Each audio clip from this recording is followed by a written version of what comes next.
This game is the Union Home Mortgage Gasparilla Bowl. You gotta love some of these sponsorships, but it will be the first. Well, I can't say it's the first time that we see a Power Five opponents. This will be the second time that we will have two Power Five teams go at it up against each other.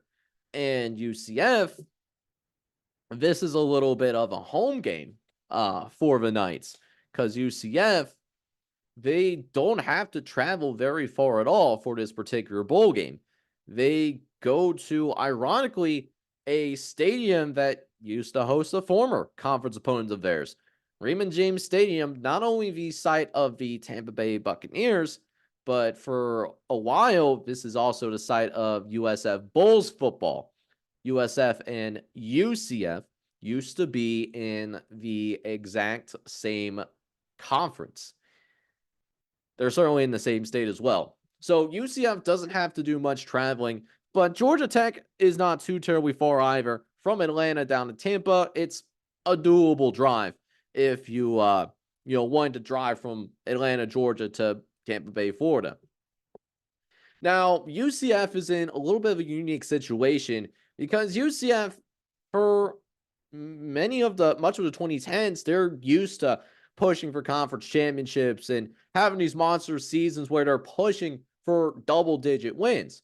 Shoot, they're not even that far removed from the 2017 national championship that they claimed. Whatever you believe about UCF's 2017 claimed national championship, the NCAA does recognize it. So do what you want with that information. They finished 6-6, which is not great. But for the first year in the Big 12, it's not bad. That's a solid year for UCF. That's a good transition up to the Power 5. It's certainly better than Cincinnati, BYU, and Houston. I bet you those three schools would love to be in a position that UCF is in right now. But UCF also found out what life was like in a Power 5 conference. There was no weeks off. There was not nearly the same number of cupcakes on a Power 5 schedule as there may be foreseen on a Group of 5 schedule. However, UCF proved that they were no pushover as well. They proved that they're the real deal this year. For the Big 12 losses that they had, and that includes at Oklahoma, they only lost by 5 points.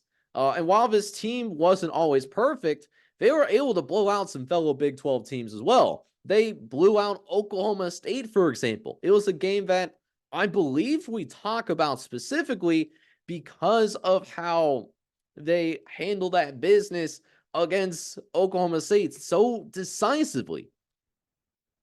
So, how does UCF come out here and they handle their business? It's all about that running game.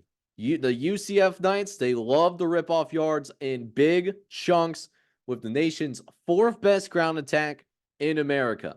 Their offense was also the second best in the Big 12 behind Oklahoma, and best of all, they are consistent.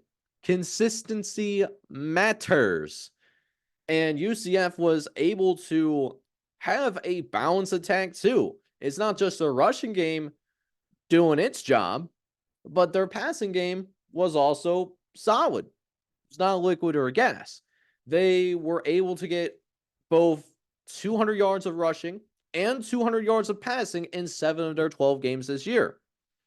So you do that kind of offensive balance like you've been able to do for the majority of this season, they could force Georgia Tech into a little bit of a shootout and could put Georgia Tech behind 8 ball. And the Yellow Jacket defense, run defense, is going to have to be stronger than what it showed so far this year. Because Georgia Tech, they struggled against teams that committed to that ground attack, which turned out to be almost everyone as the year went on. While 225 isn't easy to get, 225, no matter who you're playing against, is impressive. Georgia Tech's run defense allowed that 6 separate times this year. So half of the season, they allowed more than 200 yards rushing. They're 1-5 when they did that. And UCF, well, they averaged over 230 yards a game.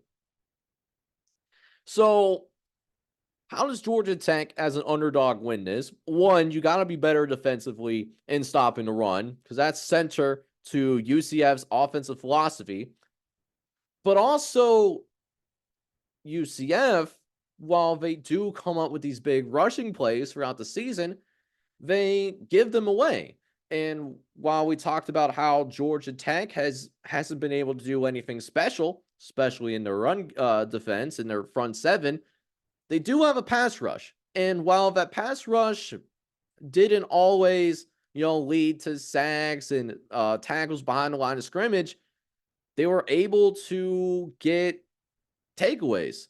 But in that, Georgia Tech, they were able to find several ways to win, but mostly it revolved around scoring a ton of points.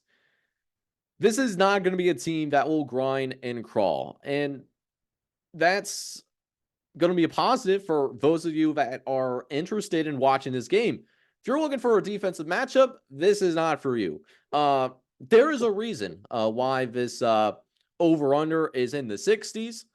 We're going to be in for a very fun time for this particular game. UCF does have the better and more consistent ground game, but Georgia Tech can also run it on the ground as well. They average 5 yards a carry.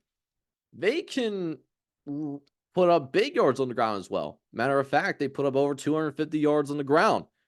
Win-free times it got there, and they scored 45 or more in each of them. So the Yellow Jackets can match UCF's overall momentum and style. If they can convert third downs, they have a diversity with a whole lot of downfield passing. If they continue to show that, it could be a very interesting game. So I look at this Union Home Mortgage Gasparilla Bowl, and to me, honestly, this is the game where I have the most trouble with personally. Because to me, for Georgia, which Georgia Tech team shows up? Is it the Georgia Tech team that is going to give the Georgia Bulldogs a run for their money? Or is it the same Georgia Tech team that ended up losing somewhat convincingly to Bowling Green? So that's the issue here. I look at UCF. I think UCF is a little bit more of a consistent team under Gus Malzahn than Brent Key, who is still implementing his culture at Georgia Tech. So I think it's going to be an entertaining bowl game. It's going to be a great Friday night bowl game, in my opinion. But I think because UCF is the more consistent football team, I think UCF wins. I think they win outright. The model is right on the line. Like, it's dialed into what Vegas has. Both Vegas and the model has -4.5. I'm gonna lean towards UCF not covering. Because Georgia Tech will put up a lot of points of their own. But I do think UCF wins this game. But we'll say Georgia Tech covers there.